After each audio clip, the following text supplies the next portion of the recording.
মুক্তিযোদ্ধা পরিবারের লোক কেউ জামাত করতে পারে না। তাহলে উনাকে জিজ্ঞেস করে করা লাগবে?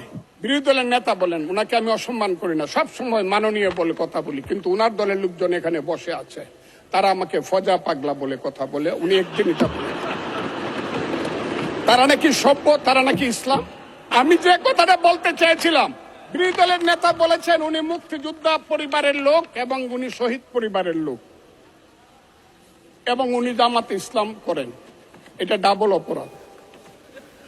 মুক্তিযোদ্ধা পরিবারের লোক কেউ জামাত করতে পারে না। আর শহীদ পরিবারের লোক, মাননীয় সদস্যবৃন্দ ওনাকে বলতে দেন।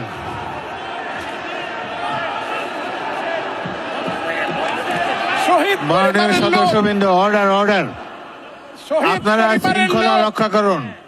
মাননীয় সদস্যবৃন্দ, সংসদে শৃঙ্খলা রক্ষা করুন। মাননীয় সদস্য ফজলুর রহমান, আপনি শেষ করুন, কষ্ট পাইতেছেন, বক্তব্য শেষ করুন। আমি আবারও বলে রাখলাম, শহীদ পরিবারের লোক তো জামাত করতেই পারে না, আর জামাত করলে ডাবল অপরাধ করতেছে। মাননীয় সদস্যবৃন্দ, দয়া করে বসুন।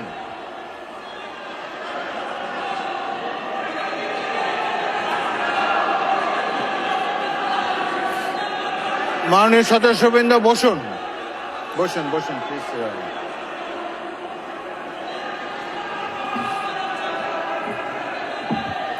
বসুন মাননীয় সদস্যবৃন্দ বসুন।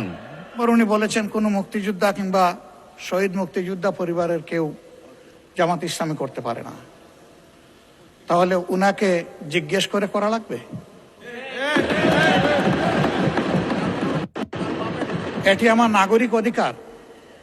আমি কোন দল করব, কোন আদর্শ আমি অনুসরণ করব, এর উপর হস্তক্ষেপ করার ন্যূনতম কোনো অধিকার রাষ্ট্র কিংবা সংবিধান কাউকে দেয়নি।